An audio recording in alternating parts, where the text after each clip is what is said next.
Hello, everybody, and welcome to I guess this would be the first official episode of the Competitive Edge podcast. With your hosts, as always, we have the former Hearthstone Grandmaster, Yu-Gi-Oh! World's top 4 competitor, and recent tournament winner for Marvel Snap, LambySeries. And hey guys, what's up?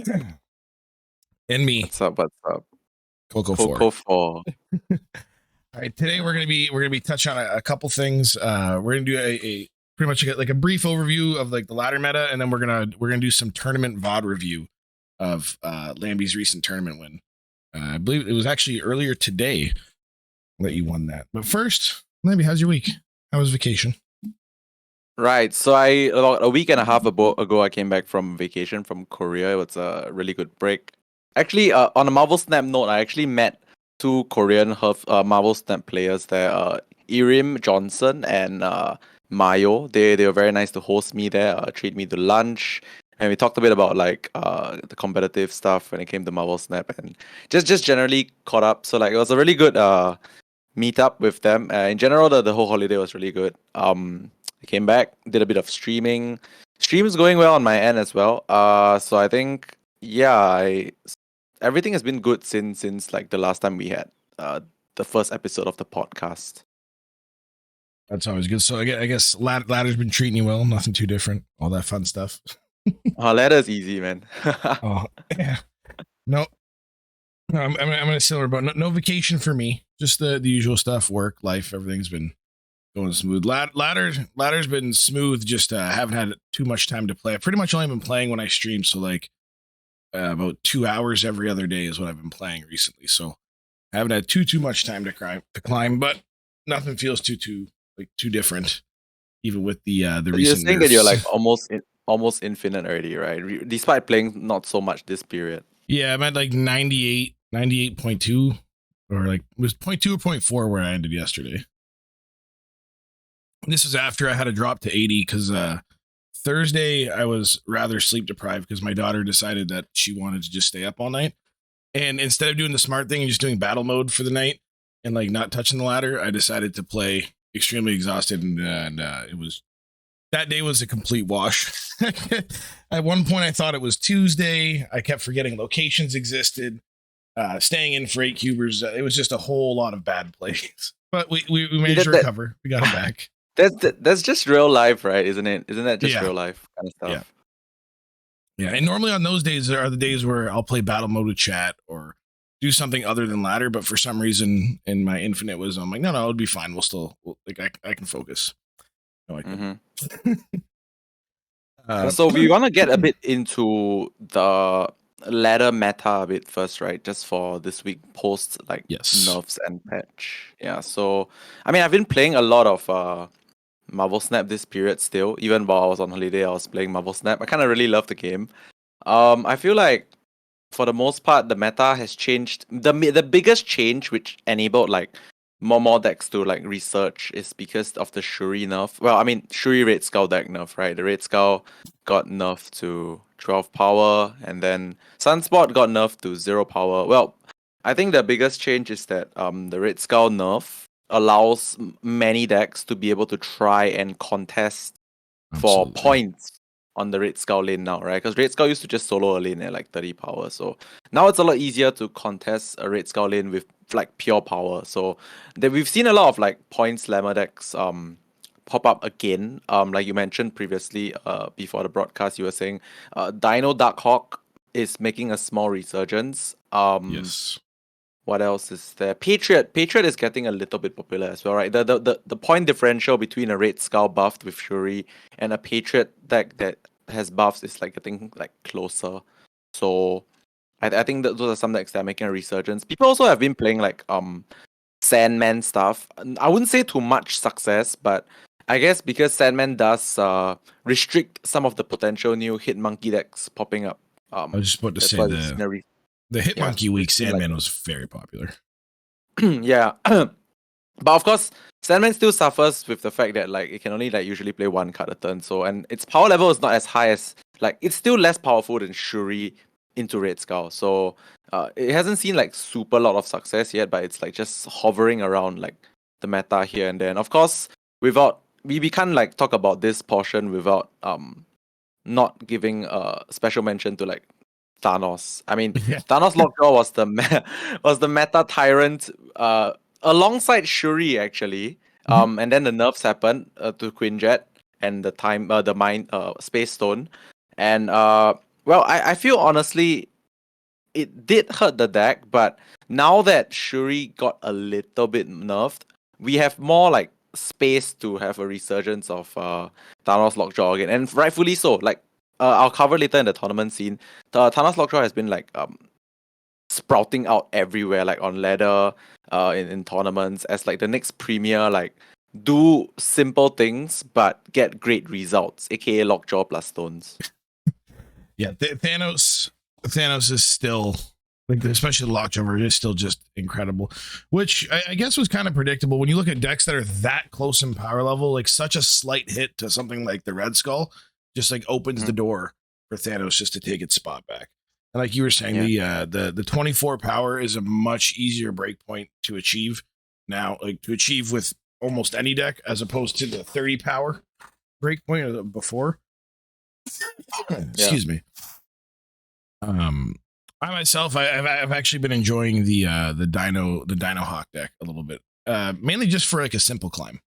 I played it from about 73 to like close to 90, and yeah, the deck definitely is still very relevant. Still very I want to chime in a little bit about that one, because like I also agree with you. Like I enjoy Dino Darkhawk simply because like it's one of those few decks that I can literally play while watching like TV shows on the side, because it's relatively simple, right? And I mean it does get the work done to a certain extent, and like you can chill, you don't have to think so much. Like just play your big guy, protect it with maybe a Cosmo, then play another big guy. Just make your guys bigger with like Rock Slide and then Darkhawk, that kind of thing. Yeah, simple deck. Very straightforward snapping and retreating. And like generally rather early on, you can look at your hand and be like, I do this. And then if the thing gets stopped, you just leave. There's very low variance to the deck. It just does its thing.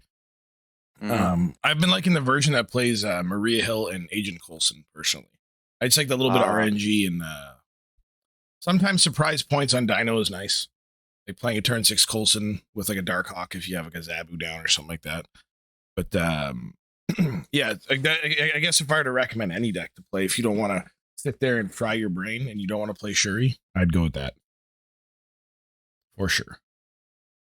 Funny thing about Maria Hill is that I always thought that it's like one of the worst like discover cards, but the more I think about it, actually you get kind of curated pool with it. Like it's all one drops, right? So sometimes you get some really insane stuff, like you get a free Sunspot, you get a free heck, even Electra sometimes can be game breaking.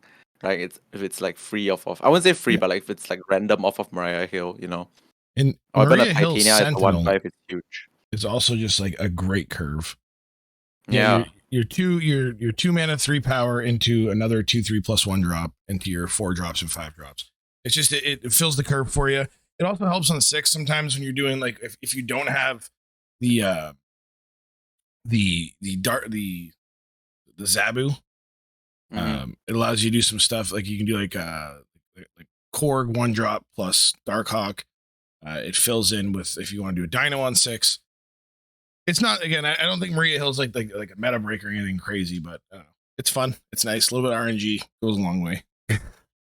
This deck used to be so good with pre-nerf Arrow, right? Like you always have priority with this deck because you just have a ton of little guys to play that like stack up. So yeah, this deck used to be really, really good when we had pre-nerf Arrow. You always have priority. Exclusively for 2 months. I played Dino. I played Darkhawk, Arrow, or like I played mainly I played for like December and January. I played a lot of Sero.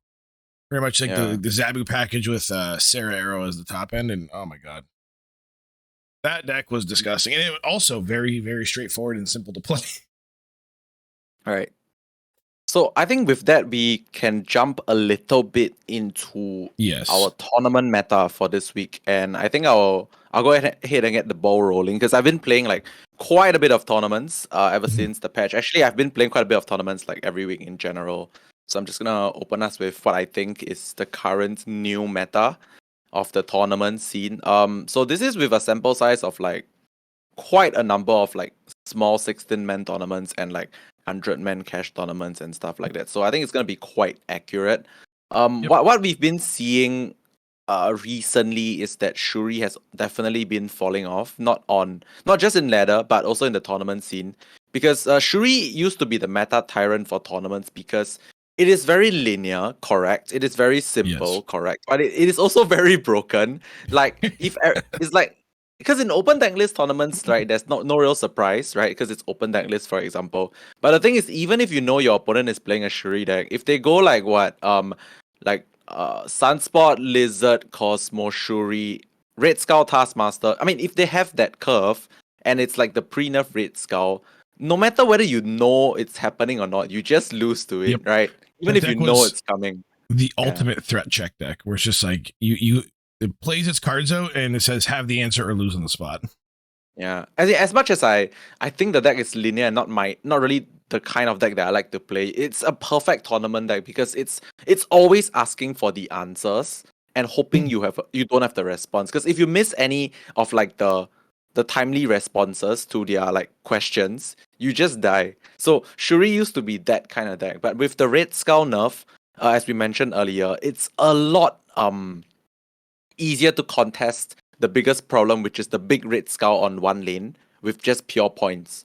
So it used to be really hard, but like now, for example, a Thanos deck with like a dinosaur and some stones could like potentially contest the 24 power Red Skull, right? So it's getting a lot closer, and because also a lot of people have been like used to playing against Shuri in general. So with the nerf to the Shuri plus familiarity with playing against the deck's becoming a bit less popular right now.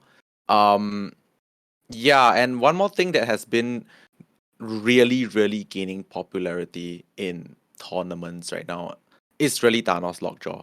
Like it's coming up everywhere, right? It like I mentioned in the previous part of the video as well. It's like it only really is like slightly worse than Shuri even during the pre-nerf season. But like now, because of the Shuri nerf, contesting the Shuri lane is easier. Thanos Lockjaw high rolls is just crazy. And like the thing is, in battle mode, it's very difficult to snap into Thanos Lockjaw because the best things that Lockjaw does is randomness, and they randomly generate huge things, which is so difficult to snap into. You know, sometimes you have to Hail Mary, just say, okay, I hope they low roll, but like realistically, their deck is like majority good cards outside of like stones, which become good cards into the Lockjaw. So like, you know, it's really difficult to snap into Thanos Lockjaw, which gives the deck very good retreat equity. Because a lot of times you can't snap into that deck until turn 5, turn 6, which gives a Thanos player the time to see if they're even going to draw the playable endgame, right? So you can just retreat a lot better with the deck as opposed to other decks that can just get snapped against on turn 2. Like I don't know about you. I don't think I've ever. If I know I'm playing against Thanos Lockjaw, I'm never snapping turn 2, turn 3, anything like that, because you just never know what's going to happen. They can just leech you on 3. It happens. The funny thing is when the only decks that snap early versus Thanos Lockjaw is Thanos Lockjaw. Yes, in a mirror match, the whole different story. You can do that, but because you don't want to play the RNG game. Yeah, you pretty much want to snap, and then if you're holding the Lockjaw, you can snap. And then if your opponent doesn't have it, you just get your free cube.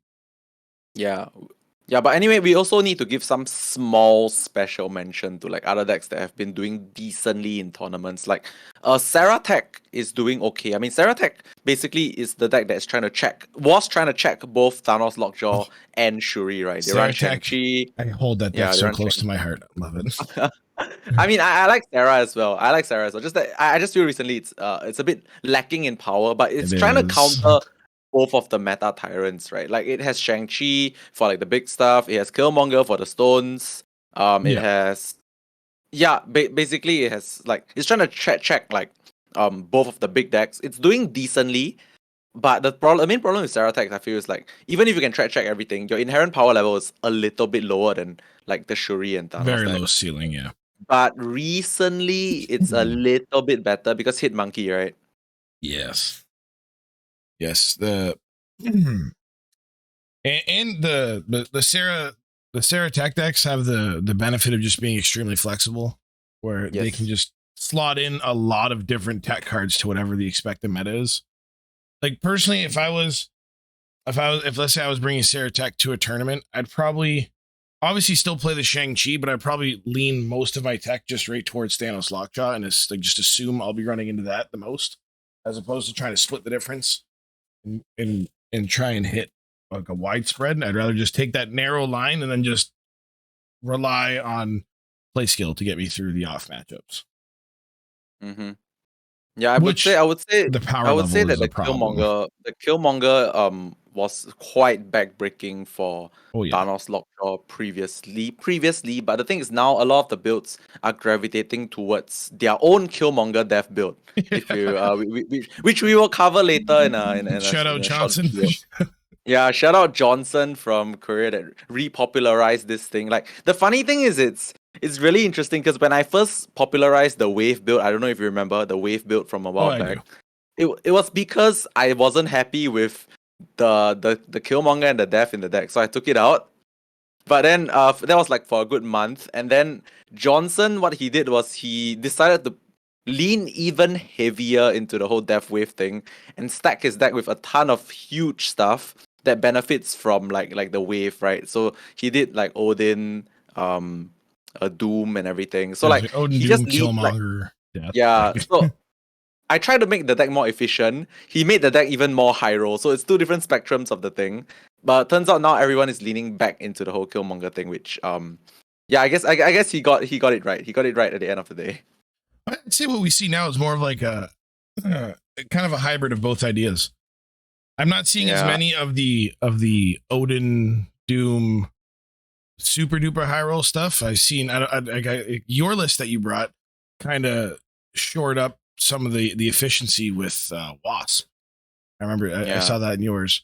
I gotta talk a little bit about that Wasp a little bit because like I don't know if you guys know, but recently there's a Frog Thor bundle that popped up in the shop. So I like that bundle a lot, so I bought it. And then I was thinking like, how do I get boosters on this Frog Thor thing? So I just made this Thanos deck because like I mean Wasp and Hammer are cheap cards that do well with Lockjaw, right? So I just dumped it in the deck.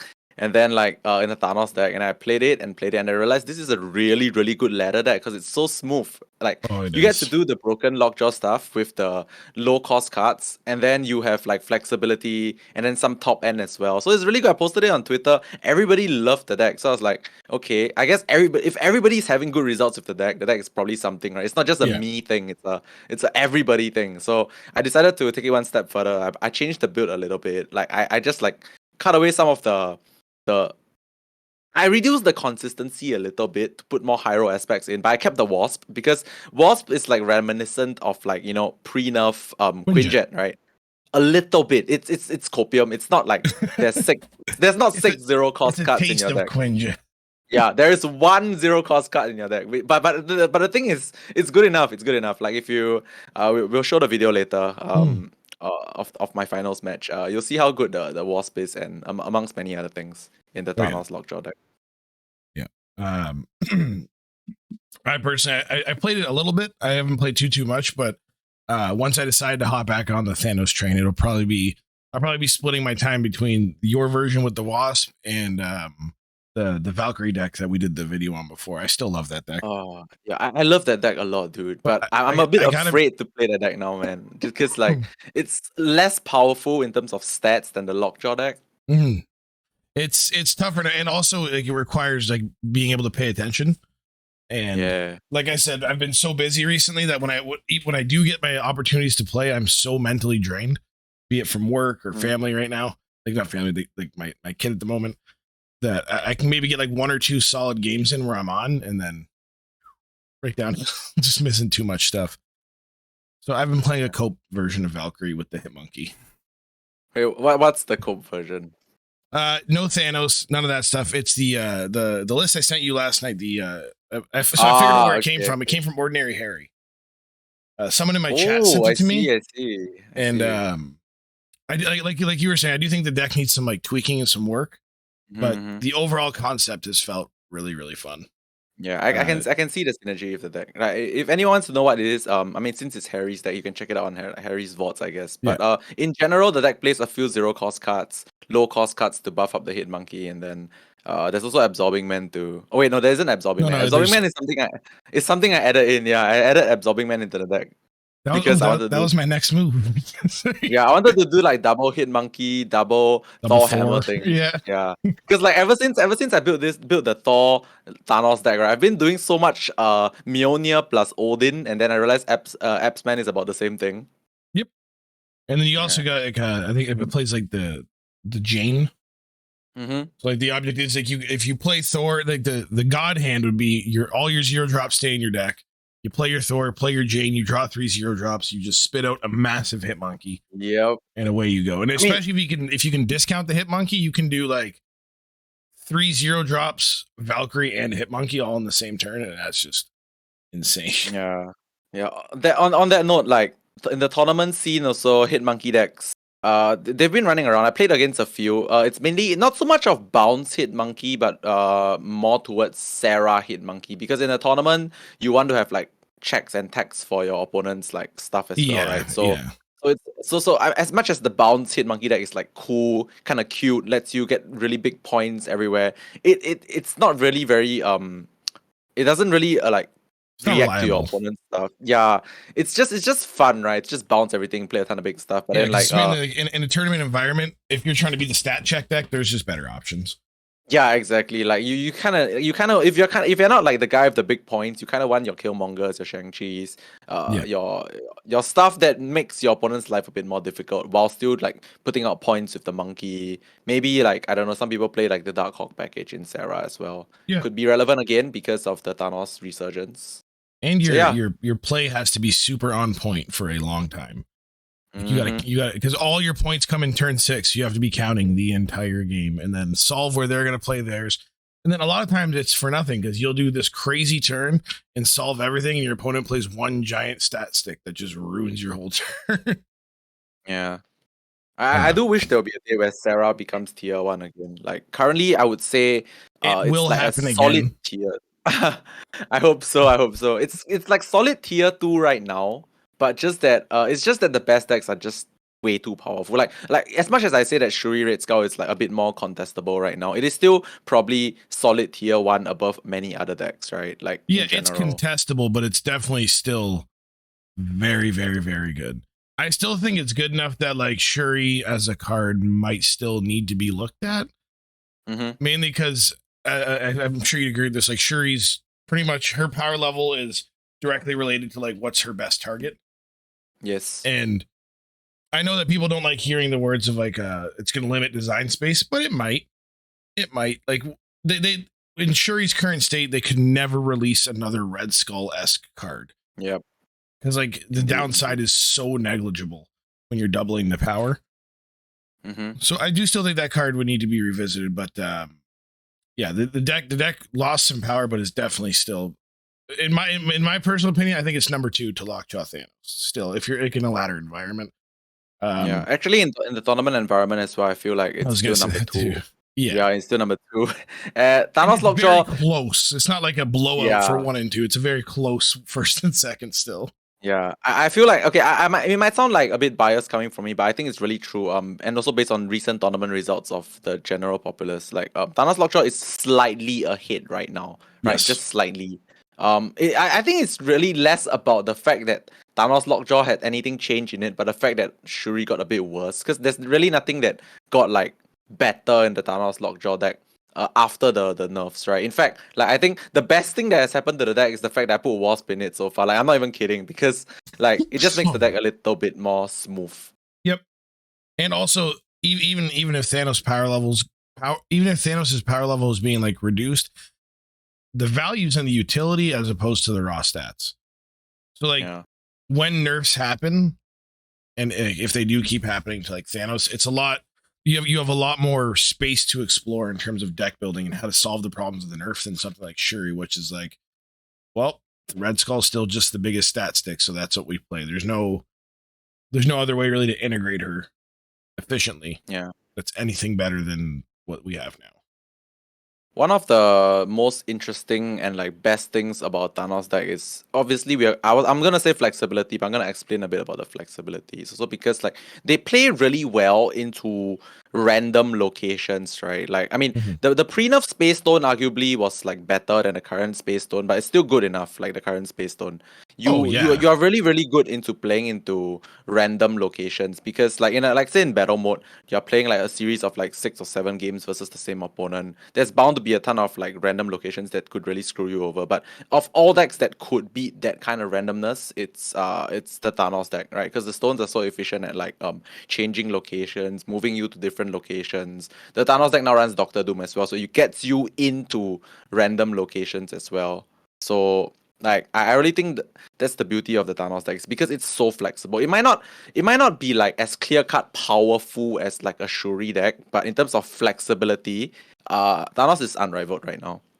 Yeah, and I guess before we get into the VOD, I guess the last point I wanted to say, like after I heard what you said, Thanos feels like the only deck that can actively alter the current game state turn by turn. Like every single turn, it has a threat that can just change the entire dynamic of the board, and it's not linear. Exactly. Which makes goes back to hard to snap against, hard to play against. It's even hard to like set up your early turns because you might do the thing where you play your Sunspot, you play your Lizard, and then your opponent just slaps their Lockjaw in the Sunspot lane. It's okay, your stats are useless now. Yeah, I feel like the next time we will see another card. I mean, before we get into the VOD, I feel like the next time we will see another card that has this kind of like meta shaping, like game defining deck building decisions and possibilities, which I'm really, really, really, really very excited for. Is High Evolutionary. Yes, that's yes. You get like 7 new cards just by buying him. Yeah, I mean, I cannot wait. Yeah, I mean, I'm not gonna like say too much about it right now. That's gonna be like an entire video by itself, and like I'm gonna like go really deep into that and test it and everything. But like I think High Evolutionary's beauty is that you don't actually have to run all 7 of the of the buff like special cards. Just run the ones that fit your deck the best. Yeah. Just run the ones that fit your deck the best, and literally High Evolutionary will define like deck building. I'm quite sure. I'm excited for it, and I'm gonna be honest. I think it's gonna be like Thanos. I think it's gonna take because like Thanos came out and like we actually had all the cards for Thanos to be as busted as it is when it got released for the most part. We had Lockjaw, right? We had She-Hulk. No, sorry, we didn't have She-Hulk yet. Or did we have She-Hulk? Was She-Hulk part of the first? I can't remember, but yeah, we had everything. Yeah, basically, we had most of the stuff. There's so many options that it took a while. I think that it would be the same thing with High Evolutionary until people figure out which ones are the best, what's the best synergies, and then we'll probably end up seeing some really cool decks come out of that. Man, that's the fun part, right? Because like if they release a new good card that lets you have like super diverse deck building possibilities, everybody's gonna be hyped about that one, and everybody will want that card, right?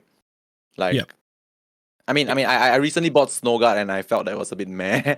I got her pinned right now. I'm waiting to see how she plays out before I buy it. She's a little bit not too great right now. I mean, I haven't really explored much about it yet. But no, okay, on that note again, the reason why Thanos Lockjaw took so long to become popular was also because at that point in time we had like the ultimate like what's wrong with the game, which was Zabu pre-nerf, right? Zabu pre-nerf was I forgot about there was that month. Yeah, that month where Spider X-Men just stopped you from playing the game. I'm willing to say that I still think I think that Zabu deck would still be the best, but I'd be willing to say that Thanos Lockjaw probably still would have been a pretty good contender. Like in its current, maybe not its current iteration, but like the Quinjet Blues, like the pre-nerf version of Thanos Lockjaw, mainly because Leech, like Leech shuts that Zabu deck off. You can have all these crazy 2-drops, but your Darkhawk does nothing. So the fun fact is of what you said, just a bit of history. The reason why I became such a Thanos connoisseur at like now is because previously I was playing a pre-nerf Zabu deck in a tournament. I was 7-0 and like the only loss I had was to like a very raw version of Thanos Lockjaw. And at that point in time I was like, what in the world is going on? What is Thanos? How is this good? And that was like 2.5 months back, and then after I tried it, I never looked back. So if that never happened, ladies and gentlemen, we wouldn't have Wave Thanos Lockjaw. We wouldn't have the Wasp as well. We need to find that player, and then we need to yell at him like, "Listen, this is your fault. You just had." Oh, actually, I know who the player is. The player is Hasa. I don't know if you guys know who Hasa is. Elite X Hasa. Yeah, he's on Twitter as well. Oh yes, I've seen that. Yeah, he's the person that actually was playing this super raw version of Thanos Lockjaw that no one knew existed. I just had the luxury of being one of his victims, and then from then on, I just decided to, if you can't beat them, join them, and then I innovated thereafter. So that's how everything started. Oh no, I've been there. I've never been the innovator, but I've definitely been the victim when I used to play Yu-Gi-Oh. Just a tournament I was playing at. I don't know if you know Jeff Jones is. He was just playing a deck. I know Jeff. Yeah. So do you remember there was like Shadal Lightsworn? He was the first person I remember to build the deck. that. I remember the deck. Yes, and I remember the deck. I played him in ARG Circuit Series, and this is the first time this deck was ever in a tournament. I thought I had this whole game locked up, and then he just like summoned a Denko Sekka and played his entire deck in like a turn. I was like, what the hell just happened to me? He did it again. Obviously, I've never seen the deck, so I had no preparation for it, no nothing. And after that, the deck took off. But I do know that feeling of just getting stomped by something. Like, what the hell was this person playing? I knew Jeff a long time ago. Jeff Jones, when he was back in the Plants era, like Plant Synchro era, like super duper long ago. Yeah, we were friends on. Yeah, dude. Yeah, we were friends on Facebook for a long time, and we just never really caught up, but like we just knew each other exists. Yeah. Like in the current things. All right, so I think we should get into the VOD a little bit. Okay, so we're here with Lamby's final matchup. It's the what's the name of the tournament? I'll let you do this intro because it was your tournament. I don't even know what's going on here. Yeah, so basically, just about like earlier today or yesterday for me, I played this 128-man cash tournament on this website called communitygaming.io, which I play most of my cash tournaments on. You should go check them out. The website. They pay in cash. And they pay quite well. Actually, I think it's the website that has the best cash prizes so far. Right, they even have like a $500 tournament like once a month, which is kind of big for Marvel Snap right now. So I've been playing these tournaments since Hearthstone, my Hearthstone times, and so I've been a regular patron of them. And yeah, so I started doing their Marvel Snap tournaments as well, and it's been going good for me. Won a few, top cut a few. So this one in particular was my finals match versus Moyen. Some of you don't know Moyen yet, but for those of you that do, you know that he's a really cracked player. Moyen is one of the also like Hearthstone refugees. I would like to call us like Hearthstone refugees. We came from Hearthstone.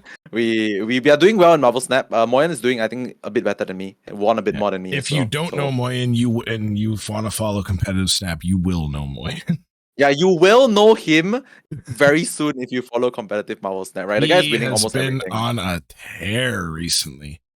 Yeah, he's been winning almost everything. So yeah, except so this is basically our finals match. It's very funny because we were on completely opposite sides of the bracket, and like we were just joking. We're like, "Oh, I'll see you in the finals, bro," that kind of thing, and bam, in the finals. so yeah, and we are both like very close practice partners, and with KM Best and a few other people. So yeah, it was quite an interesting final. It was a very difficult final, and by one of the things that I wanted to talk about why I'm highlighting this video right now is because in battle mode, retreating is like it's an art. Retreating is an art form, right? In battle mode. So I'm not gonna like watch every single bit about this video, but I just want to focus on like the first few bits of the video because there's a lot of retreating at the start, and then maybe near the end as well, on how to play the Thanos Lockjaw matchup a little bit. Also, before we begin, we are both playing almost the same list, except I'm playing Devil Dinosaur and he's playing Iron Man, which actually mattered because we concluded that Iron Man is not that great in this deck. So yeah, I think we should just get started right now. Okay. So yeah, this is we got. Are you okay with start with game one? Yeah. Oh, okay. So game one. Okay. We need to rewind this a little bit. Yeah, so game one, what happened was very simple. Moyen snapped on one, and I instantly retreated. Why? Because in the Thanos Lockjaw mirror, it's very simple. It's one of the few matchups where you can snap early, in the mirror, because if you have like the good hand, you have the Lockjaw, and I don't have the Lockjaw. I'm out because it's the biggest swing in the game. In this matchup. So what I had here was literally nothing. I had a bunch of like not so good cards. I was trying to draw more cards. And well, I didn't want to risk trying to draw more cards versus Moyen's potential Mind Stone or a Lockjaw or his own Time Stone into Lockjaw. You know, like if I had a Lockjaw in this spot with my Time Stone, yeah, sure, I would stay. But the EV is very low to actually stay here. So because he could have a multiple way of things to just blow me out of the match. So that's why I left really early.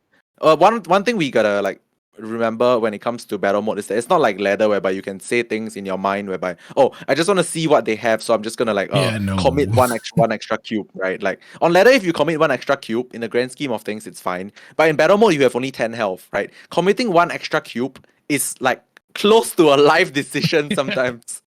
Like legit, like, right? Like ladder's like playing cash games for poker with an unlimited buy-in, and then this is like playing like a World Series of poker where you have your chips that you start with, and that's it. I just want to say, so he did this on game one. Do you have? This is just more, I guess, more of like a conceptual question here. Is there ever a time where you will stay when they snap? Let's say you don't have lockjaw here, but you've played a couple rounds and you've kind of dialed into your opponent's like snap tendencies. Is there ever a time where you stay on a turn one snap in the mirror match if you're not holding lockjaw? Okay, this is a perfect question for the next game. Just watch the next game and you'll see this exactly happen. Yeah, it's perfect. It's perfect. Okay, I'll explain the difference. Okay, so this is the hand. Yep. And for what it's worth, right, Moyen is trying to bully me this game, which is correct. You don't be nice to your opponent. He's trying to bully me this game. So what he did here is he snapped again on turn one. And my chat went crazy. My chat was like, all these turn one snaps, so toxic. Now I'm like, guys, it's actually correct. Watch. Yeah. So Moyen snapped me again on turn one. But this time I decided to stay here. Why? Because firstly, I cannot keep letting him bully me for free cubes. And I didn't stay because I had the nuts. I stayed because my hand could do some things, which is like in this game at least, I have a wave on turn 3 to drop a big 6 drop. Because if I wave on turn 3 and they play lockjaw on turn 3, they cannot abuse the lockjaw on the following turn, right? So I had a wave and I had chances to draw some big cards. Also, I had time stone in the worst case on turn 3 to go a dinosaur on turn 4. So like, it's like I'm not staying because my hand was the best. I'm staying because I don't want to keep giving him free cubes, but not just cause that, but I actually had something relevant to do with this hand. A lot of cards that can be drawn in many different orders that make your hand super live. Right? Correct. Even like, just off the hop, if you were to dead draw, like kind of as you are here, with just like hitting the wasp and the killmonger, you still have wave and the dinosaur, which again is a threat check. It also, if your opponent has Shang-Chi, it's just right. So what I did here was crazy because it was an insane read because we got the free +1 mana on the workshop, right? So I read that he had lockjaw, so I played a wave on turn 2 because so we both couldn't do anything on turn 3. Slow the tempo, give yourself an extra draw essentially. Yeah, and just make sure he cannot destroy me with lockjaw immediately. Yep. Yeah, so over here I know my hand is kind of sad, but we had time stone into okay, this play is very interesting. We had time stone into Doom and Odin. This was the obvious play. Time stone into Doom and Odin. But what I did here was quite interesting because I could actually have gone for time stone first and Killmonger to pop both my stones to set up like a death, right? Because 2 procs for the death. But the thing is, I've already used my wave. Yeah, so it's very unlikely for me to set that up because it involves him having to play the wave as well. So what I did was I did like the bare minimum or bare maximum or whatever you want to call it. I popped 1 stone with my Killmonger and then played the time stone. So I got the 3 stats down, but it wouldn't enable his death as well with his wave. Yep. Yeah. So this is what I did. It's just a bit heads up.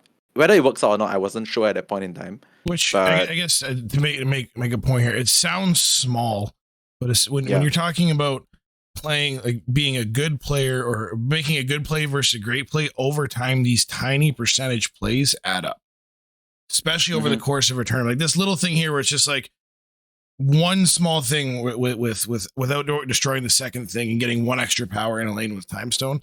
It doesn't seem like much, but those kinds of small decisions added up over the course of a game of tournament matches. They add up like to make up like it's the difference between being a 55 to 59% win rate player and a 60+% win rate player is these small kinds of things over time. If you watch my streams and my VODs, a lot of the time I always like talk about scenarios, but half of these scenarios don't actually happen. But the thing is, it's so that you can mentally prep yourself if they happen, right? Yes. So I always like tell chat like, oh, this could happen, that could happen. What if this happens? What if that happens? If none of it happens, well, it might make me look silly, but considering it is actually a good habit. Optimal, I'm just making optimal lines. So over here, okay, no, this wasn't the play. I actually just played Doctor Doom down the middle, I believe, for the maximum stats. And what in the mirror, I think it's very important to take note that lockjaw might be scary. I think I've said this a few times also, but like lockjaw might be scary, but it's also completely random. So there is a good chance you win the lockjaw lane just by trying to contest it with your cards, because they can just low roll and they don't get amazing pools of lockjaw, and you just win with like your regularly played cards. Absolutely. Lockjaw is more of like a value engine. It's like you get to play a card, draw a card, get an effect, and then just whatever comes out is a bonus. Yeah, I mean Lockjaw's a scammer, but like it's a scammer dog. I but mean, like on average, he's just like the value engine of like put stones in here so you can draw a card, and sometimes you get a leash, sometimes you get a big fatty. Who knows? Yeah. So basically, this is the beginning of when Moyen and I both realized that Iron Man might not be so great, because like I had Dinosaur, right? So if Dinosaur was in the spot of that Iron Man, my right lane would not actually be won; it would actually be lost. So it'd be a little bit difficult for me to decide what I want to do. But the thing is, because his only play was the Iron Man, I could very easily decide like what is the best way for him to compound the stats on the Iron Man, and I realized that even if he went Doctor Doom for whatever reason, it would only be 10 on the right. So I was very confident in this game that I would win. This is open list, right? Yes. Yes, you should be able to. Yeah, especially in open list, you can solve that range literally perfectly. Yeah, so just wanted to mention that like if this was a Dinosaur, I think I would be sweating a bit more. But yeah, I think we can fast forward this game a little bit, because a lot of thinking was. So we just. I'm just looking at the hand, the board state here. Is there a scenario? I'm trying to imagine a scenario that you just get blown out of the water here, assuming you make this dino play. It has to be like. No, there isn't actually. Yeah, because like it would have to be like a stone that rolls exactly Shang-Chi plus. Oh, he doesn't run Shang. He doesn't run Shang. Oh, he doesn't run Shang. Oh, yeah, we don't run Shang. We've concluded that Shang-Chi is good in this deck, but it's because the deck was. I mean, Shang-Chi was good in this deck because it was broken to begin with pre-nerf. The deck was broken. The deck was broken to begin with pre-nerf. Yeah, but now you don't have space to run. Okay, so there literally just isn't. Yeah, that's a win all over the place. Did he snap again? Yeah, so I think Moyen snapped me here and I left instantly. So this is one of those times whereby if you understand the matchup, you know that committing an extra cube just to see what's gonna happen when you know likely you're gonna lose, it's not worth it, right? Like I said, on ladder you can commit that one extra cube and not feel too punished. But in battle mode, yeah, in battle mode it's like cash games poker. Tournament poker, right? You don't get a chance to have like additional chances if you screw up your initial chances. Less opportunity to take risks until you're the bully stack. Yes. So what I wanted to do here by playing Space Stone left was quite interesting. It's a bit like low chance, but I wanted to go for like if Odin drops on the left, I draw an extra card. Yeah. Yep. But it never materialized because Moyen played Reality Stone. Also, I like that you've swapped over to the Pixel Thanos gang. Yeah, man. I mean, I honestly I swapped over the Pixel Thanos because of the crackle, the crackle that I had on it. So fair.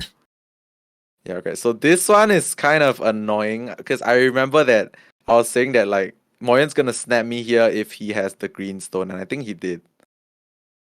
Because if he plays green stone down the middle and goes for a turn 3 leech, I'm done. Okay, I actually didn't mean to hit the skip button there, but I noticed it. So I'm assuming that's why you just ended up retreating. Yeah, he snapped. So you realize that in the first like 4 rounds in the Thanos mirror, we are just both retreating and whatever. Like Moyen did lose 2 cubes to me, but it's also because of a retreat.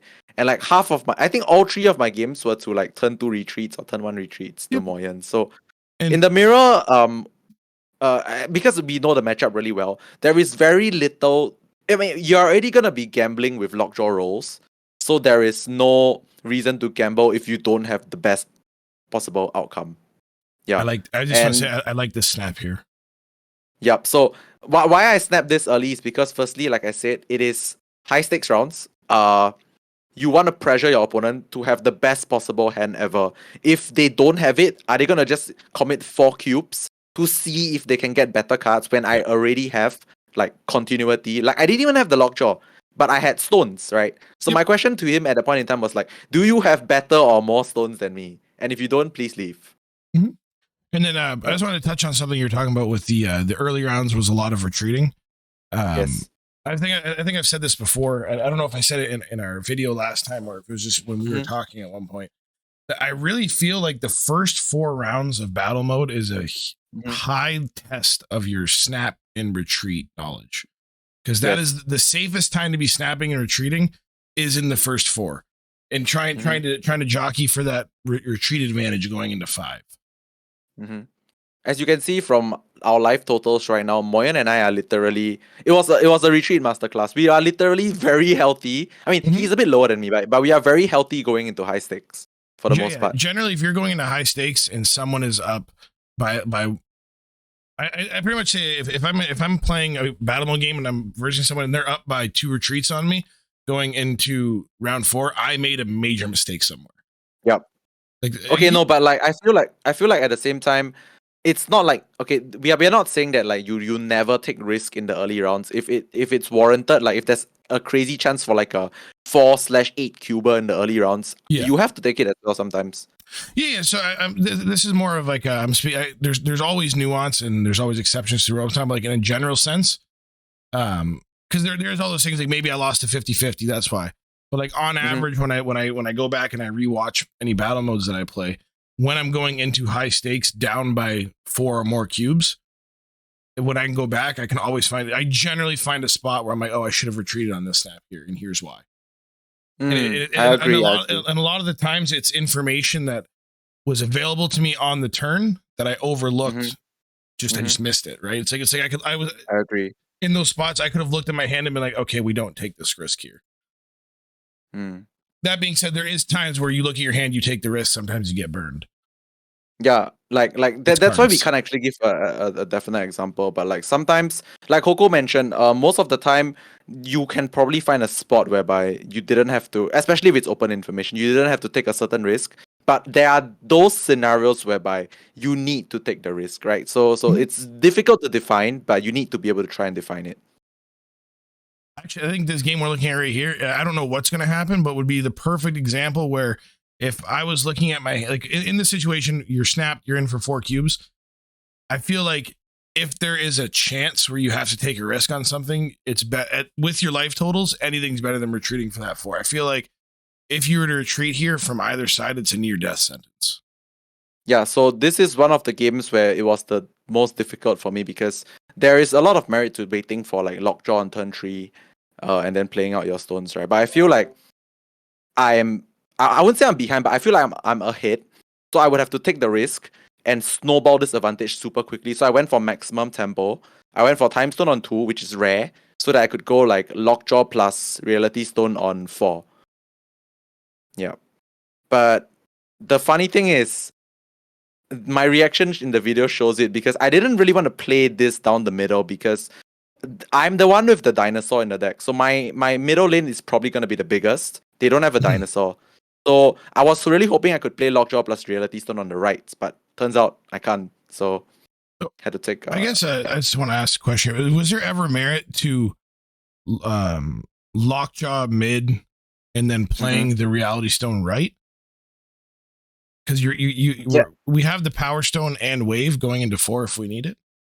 Yeah, I agree there was some merit, but the thing is my line was already for on turn 2 was maximum tempo, right? So if I went for that line, I would be easing up the tempo on turn 3, which I didn't want to. I would want to be constantly like on priority, pressuring Moyen. So I squeeze the value out of the weird turn 2 time stone. Okay. Yeah, I wanted to squeeze the maximum tempo. Yeah, I just wanted to squeeze maximum tempo there. And as you can see, you pick the line, stick with it type thing. Yeah, I wanted to go for the maximum tempo. But okay, obviously the middle location was a bit annoying for me because it happens. It happens, yeah. So 2 locations in a row that I did not want to see, but it was I can't actually remember what I did here. But I did something to make I felt like I just played cards just because I wanted to play some stats on board. This felt like that turn. Like at this point in the game, I feel like both the Moyen and Mind Stone turn, right? Oh yeah, I did that. Yeah, I actually did that. I literally did wave Mind Stone. I did wave left, Mind Stone right. I'd have to assume leech mid on 5, depending on the draw. Depending on the draw, yeah. But I did this because I played the bigger card on the left because I really wanted to contest the lockjaw lane. Yeah, and I also putting the Mind Stone really there for another 2 is just that's a little too risky. Yeah, and on turn 6, most of our best plays involve like a Doctor Doom, and if I already have 1 point on the right, both Dooms played, mine will be like 1 bigger. And if I have a stat on the right. This play actually is a payoff for your tempo. Yeah, so exactly. You can get away with playing Mind Stone into Morag and putting 1 power there, knowing that if your opponent decides to deviate to try and attack you there, he's missing a lockjaw roll, and then he's still behind tempo everywhere else. Yeah. Right. That so play that's you made that we talked about on turn 2 into 3 allowed you to get away with this like subpar awkward turn 4, and Moyen had to play catch up. Yeah, exactly. So the reason why I like it is literally exactly what you say. Like you hit the nail on the head. Like I wanted him to be playing catch up all the way, even though I might not have rolled the best things from lockjaw. Yeah, because again, he may be able to see your deck, but this Killmonger hurt me a little bit. Yeah, Killmonger hurt me a little bit. But we still he low rolled here, yeah, he low rolled here. I think this is where I think was my most fortunate point in the game, because it's a 4-cuber and his lockjaw didn't roll something that's stowback priority, right? Like if he rolled a Doctor Doom here, it was really difficult for me. But he rolled one of the worst ones. One of the times the wasp was not good was when he comes out of the lockjaw. And that's when you're saying it's a 4-cuber. So when I went to go cough, that's the other thing I wanted to point out is knowing that like where the stakes are at, and that's a 4-cuber, you can predict that he's going to commit to that lockjaw lane a lot more efficiently than if there was less on the line. Yeah. Right. So I can't imagine a world where in a situation like this where he decides to take the 50-50 approach where he puts like 1 stone into lockjaw, 1 stone to Morag just to get it going. He's probably he needs to high roll.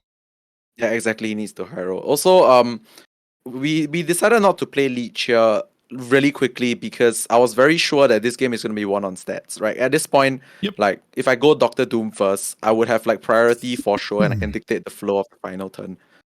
So and it takes back all that tempo that he took away with the Killmonger.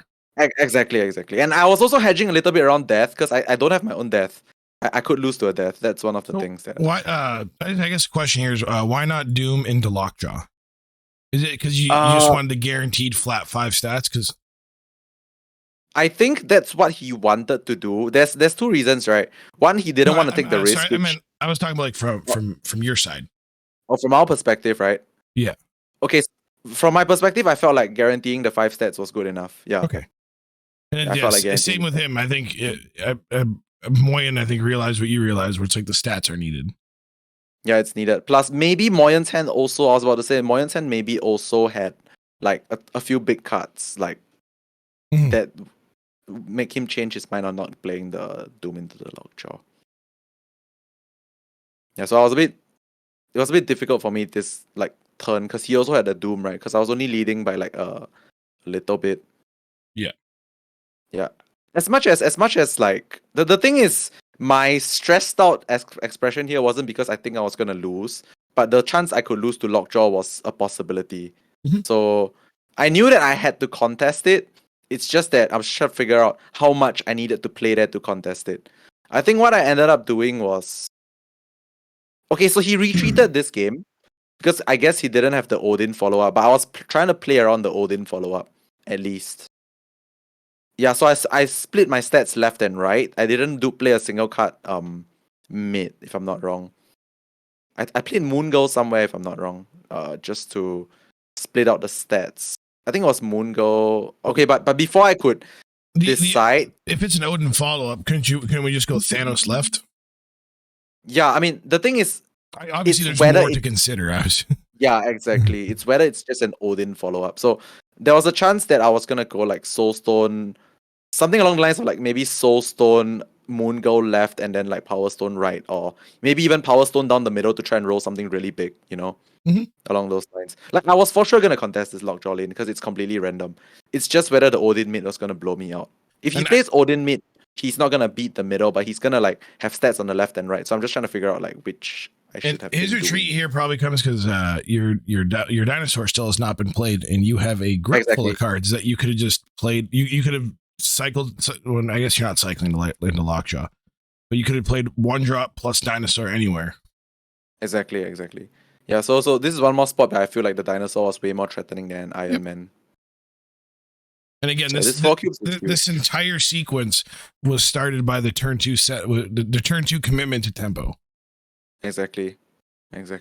Like when I committed to it, I was to be completely frank, like there was no way to know that like I would definitely get out on the better end. But like a lot of your snaps and a lot of your plays in Marvel Snap, the riskier they are for your opponent to play into as well. Sometimes. And again, it is card games. You can never be 100%, but looking at the hand that you had, you made. Excuse me. You made an observation on your hand. A good evaluation paid off. Yeah. Oh, we can skip this game, by the way. We can skip this game. It's relatively non-factor. I lost though, but we can skip. Yeah. Yeah. So Moyen was trying to grind me for 4 games. This was probably the defining one. Yeah, Killmonger on my middle, so he got more Hulks than me. This is still the same game, right? Yeah. I tried to manually contest it with my own manual Hulks, as you can see. I think actually KM Best had a video about this along the lines of contesting a contested lane. This is one of the things I was trying to do, right? So I knew that I could never beat the right because of the vault. I didn't have time to ever play into the vault, so yeah, I decided to try and make my own Hulks down the middle.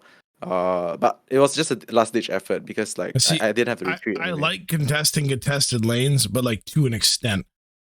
Yeah. It really depends on like what kind of resources you have to invest. Yeah. I was super behind in this game, but I couldn't retreat simply because yeah, and it ended up being very, very close, as you can see. The very, ending very of this close. Game, I lost by a few points because of the Magneto mid, but like I think there were panouts that if I rolled like multiple draw stones in a row, I would have been quite big on the dinosaur. Yeah, and like you say, you never retreat now because it's always for 2. Yeah. Do we watch this one? Yeah, this one's interesting. Okay. Ooh, Quantum Realm. Oh, never mind. I thought it was the lockjaw location. That is not the lockjaw. Oh no, actually we can fast forward a little bit. We can watch this one, but near the end. Yeah. I got a random Adam Warlock that let me draw cards, which was insane. But yeah. This game was quite interesting. Okay, honestly, this game I think Moyen played like a god. Like he played really, really well. So what happened is I actually got fortunate this game, but he played really, really well. So what happened here was, if I'm not wrong, I drew. Okay, no, I didn't draw much, but I played a Magneto on the right to try and clog up the right lane. Yeah. And he actually low rolled his lockjaw, which was I think he's gonna play a leech into the lockjaw. He got a Doctor Doom, which was very bad because it clogged up 2 lanes for him. Oof. And then he still manages to pull this one out.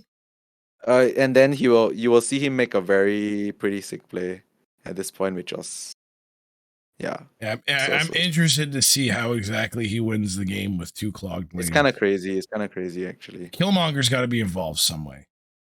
Yeah, we got to see this. So what happened here is that it felt like a one game, but he hadn't played literally one of the most important cards, which was supposed to be better pre-nerf, but apparently it's even better now in this scenario post-nerf. So one of the most important cards. What? Right, just wait for it. Yeah. So on the left side, it's got to be Killmonger, right? No. Watch. All right. I'll stop trying to guess. I don't know if it's gonna I don't know if you can fast forward it. It's right at the end of the turn there at the bottom right. You can see it's about to run out. So basically, what happened here was that I didn't actually forget about this, but I felt like I hope he didn't have it. He just played 1 card. He played this. Oh my. Yeah. Okay. He just played this on turn 5. His entire turn 5 was just this card, which was really smart because I went to watch his perspective of the VOD. Yeah. And his hand had like 10 things to do. He had so many things to do.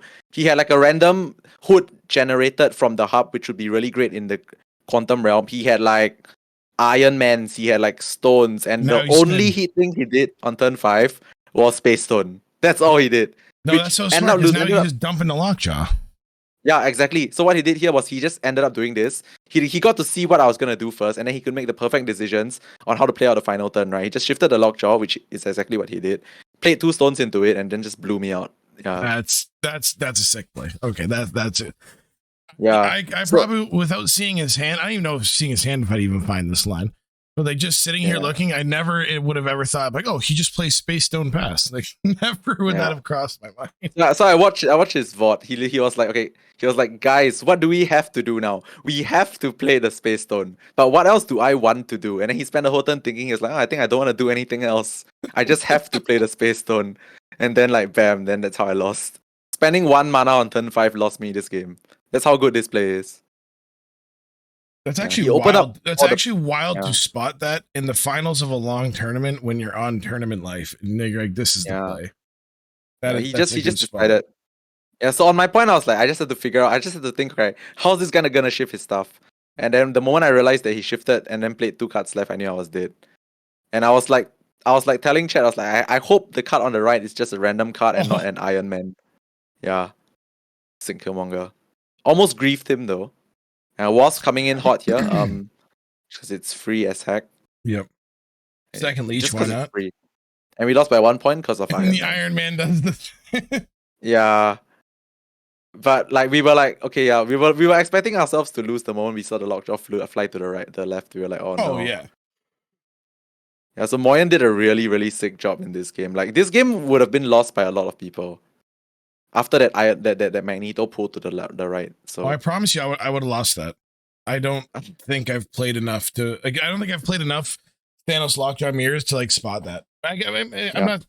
Maybe, but like, especially when you're saying if you're looking at his hand, he's got all these crazy options. Yeah. The thing is, one of those scenarios you're talking about where he's in a situation where you just gotta take the risk. So he's like, okay, we'll do this. So in that previous game, it wasn't fantastic that he figured out he had to play Space Stone, but it was fantastic that he figured out that he only had to play 1 card on turn 5, one mana on turn 5. That's what I was getting at. It's like the discipline to play nothing else, just to be like Space Stone Pass. Yeah, it's counterintuitive, and he played it so fast when I watched his VOD as well. So I was just like, "Wow, this guy knows, man." He plays a lot of battles. Right, so they did discard Time Stone, which was really good for me. The moment pause here. This is insane. Let me just talk a bit about. Okay, so when it comes to a tournament game, in tournaments, card game tournaments with variants, you know that you have to take risk, right? Mm-hmm. And I'm in a position whereby I'm technically I have 2 tries to beat Moyen now. Why I played this Time Stone on 1 is literally and only to draw lockjaw on turn 2. Yes. I know it sounds really crazy, but the downside is I miss and I draw stones. The bigger downside is I miss and I don't draw anything else, and then we have 1 more chance. But I feel like in a finals versus a very good player, I played this Time Stone because I respected him, that like I needed to trust in a bit of luck to win this guy, right? That was my instincts there. And I was telling Chet, I was like, all right, I'm either gonna draw 2 stones or I'm gonna draw lockjaw. If not, I'm probably gonna lose this game, and then we shall see from here. And this is one of those scenarios where you can just because you're up and he can't snap you or bully you, just take the risk. Yeah, I wouldn't do this in like a single cube scenario, but like this is like the end. Also, this Sakar is kind of funny. This Sakar is kind of funny. Yeah. Look at what happens next. Look at it. Boom. Yeah. Okay, the thing is, there was a failure rate. But like I put myself in a position to do this, right? Yeah. Yeah. You put yourself in a position to get lucky. Yeah. And like it's because I know he's a good player, and I cannot win by playing safe, you know? No. When you hit a certain level of player that you're playing against, you need a little a bit extra, a little juice. Yeah. So yeah, I drew and Wasp once again. Then hits the Wasp. Oh my lord. Crazy good. I mean, a stone was better, but like you can't complain. Yeah. Yeah, so this game I was meant to win this tournament at this point, if you look at what's happening next. Like we both played good, but like at this point the game just wanted me to win, so you can watch from here. Nothing much really to explain. The game just wanted me to win at this point. Yeah. I mean, like we are both good players, but like, someone has to win, right? So if the game wills you at this point, yeah, after doing everything right, mostly anyway. So yeah, so that was decent rolls. And here we go again. So there was a realistic chance I could just like pass and then get a 50-50, a 66% on like death or devil dinosaur. But I felt like I had to keep things going, and 50-50 for a big cut down the middle is fine as well. Yep. Yeah. Keep things going. Plus I clogged up my left because there was a good chance I got Space Stone, which I did. Oh and my. yeah, this was where this was where I knew that I was supposed to win this game. Yeah. This is definitely where. Yeah. At this point, you just gotta make up that it's. Oh my. Yeah, it just happens. Like And I'm this not is a even gonna like beautiful hand to look at, where you can still contest. Your lockjaw lane's full, but you can still contest the other two lanes. Oh. So what's in my mind here is really crazy. Like I know that like his entire hand is leeched, but I wanted to Omega lock out this game. So I was like, all right, let's just play 3 stones and draw Thanos. And it actually happened. I mean, it's realistic, right? 3 draws for Thanos. Yep. Yeah. Because Thanos is you only have max 4 cards in your deck, right? 6, I think. 1, 2, well, no, because 3, this 4, would be 5, 6 6. stones. Or 2, yeah, 6. Yeah, there's. Yeah, I forgot that you lockjawed 2 in.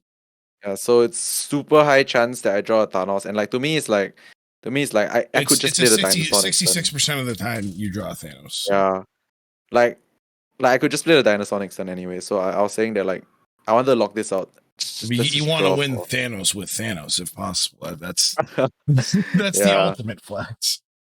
The funny thing is actually the game also kind of wanted Moyen to win. As you can see what his play was next turn. This is quite interesting. The game also wanted to give Moyen a fighting chance at this point in time. He was leeched, but he drew a really good card. He drew well, not the best, but if he drew Doom it was scary, but he drew Iron Man unleeched. So like the game wanted to give him a fighting chance here. Mm-hmm. Yeah, but now I was just trying to figure out how to like not throw this. And my conclusion is quite interesting. As much as you look at the Iron Man and you're like, okay, that's scary, but I've concluded that the biggest card that he could ever play was like a Chavez, because we leeched, right? So he can't he can't death. So what we did was like 34. And then you can come over top. So because we realized that, what we did was that we decided to fight the Iron Man lane. Yep. Right. Usually people don't think that we would do that because we could just fight the other lanes, but we chose to fight the Iron Man lane. Was there ever just move Soulstone? Yes, there was that as well. True, there was that as well. I just decided it's obviously like hindsight. I'm just talking. Yeah. There was no one card that completely won the left lane, right? There's nothing that could have 14 power at this point. Nope. Or 15 power.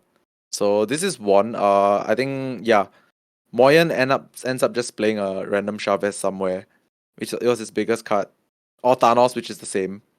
Right? It's not like so we just now I wonder how much this final differs if you guys both had Shang in your list. Yeah, not okay, so if we both had just Shang in general. Yeah, I feel like if we both had Shang, we would be playing a little bit differently. Like for sure. But like my issue with Shang is that in this deck right now, you don't really have space for like that kind of tech, right? Every lockjaw roll has to be substantial. Yes. And I personally feel like I wanna like maximize on the lockjaw like rolls, which is why I even played the Wasp. To roll stats, right? I value stats very highly. I think a lot of people know that I value putting big stats on the board very highly. At the end of the day, like cards like Leech, cards like Shang-Chi, they are good to get for free off of Lockjaw. But the thing is, Leech is good off of Lockjaw regardless of what your opponent does. Shang-Chi is only good if your opponent is already winning. Yeah, that's the biggest difference. And I feel like if a card is only good when your opponent is already winning, it's only winning. It's only good when your opponent is winning. Then it's a kind of situational card that I don't think this deck can afford anymore. That makes sense. I have to agree. And then also, no, I guess a final question about the list. No She-Hulk. Oh my god, yes, thank you. I'm so glad you asked this question. I answered it very like sporadically and randomly.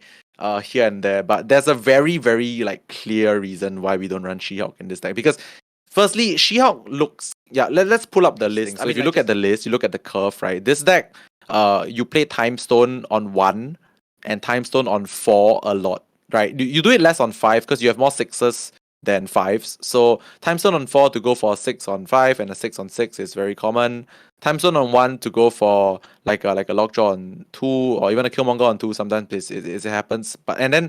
So the thing is, if you realize, right, this deck doesn't really float mana. Like the turn that you drop She-Hulk is usually turn 4 after you float turn 3. This deck always wants to do something on turn 3. You want to play Lockjaw on turn 3, you want to wave on turn 3 into a big 6. So the times that you actually float turn 3 rarely happens. So that's why She-Hulk is not in this deck, because like the times where it's best doesn't happen often enough. Yeah, and the thing is, this deck doesn't even run Sunspot as well, so floating mana is disincentivized in this deck.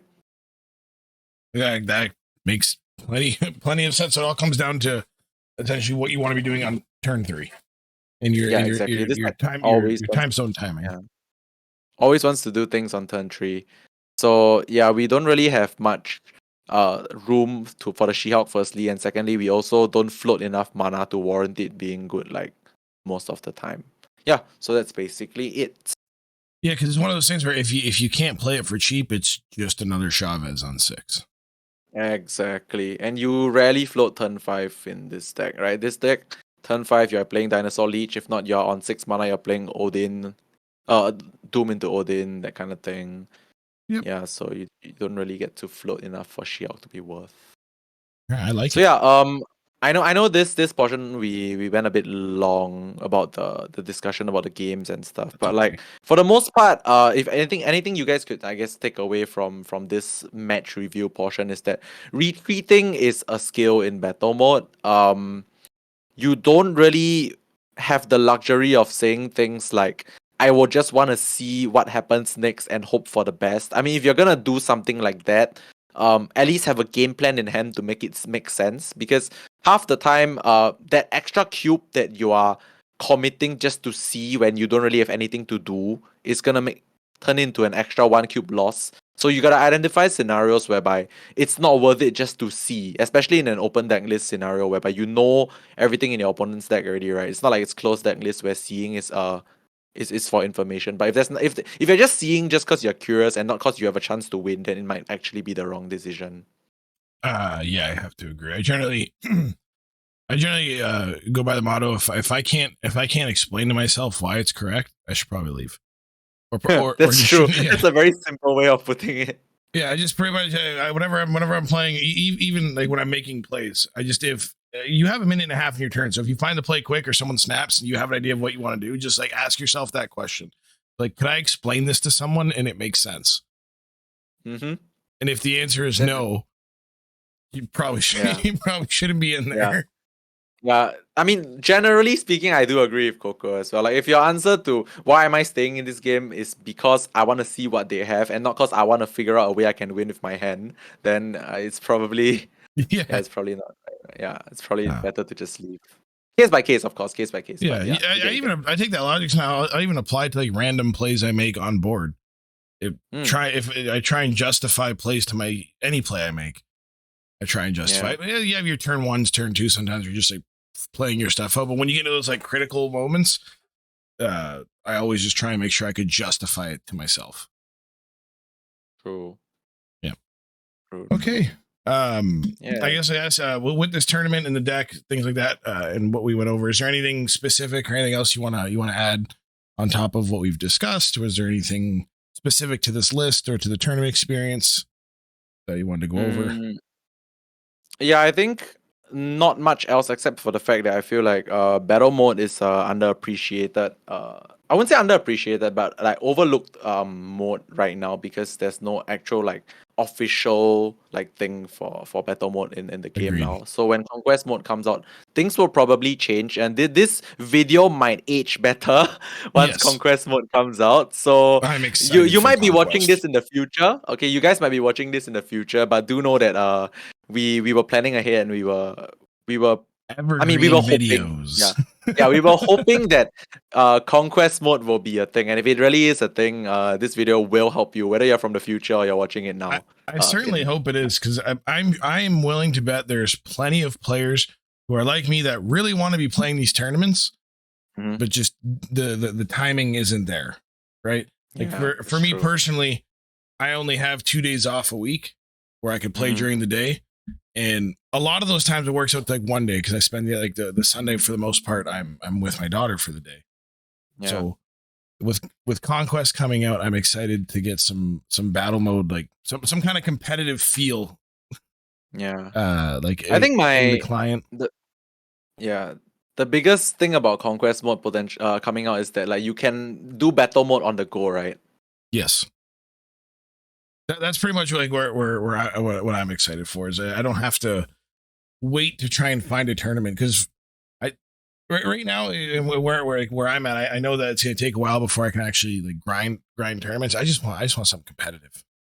I know, right? I want to feel this. I get scared to try. I don't even know if I can do it, but I've never tried to push any kind of bot elo, because I get nervous that I would lose all motivation to play. Like, shout out to you guys who can do that, because that requires like mental discipline that I don't have. I mean, my streams are all called bot farming streams, because like I just really want the boosters. I want the boosters. Top tier booster farmer right there. Yep, top tier booster farmer. All right, guys. Thank you for being with us today. All right, thanks, guys. We'll see you, I guess, on our next episode. That's right. Thank you, and bye-bye. All right, bye-bye. Have a good one.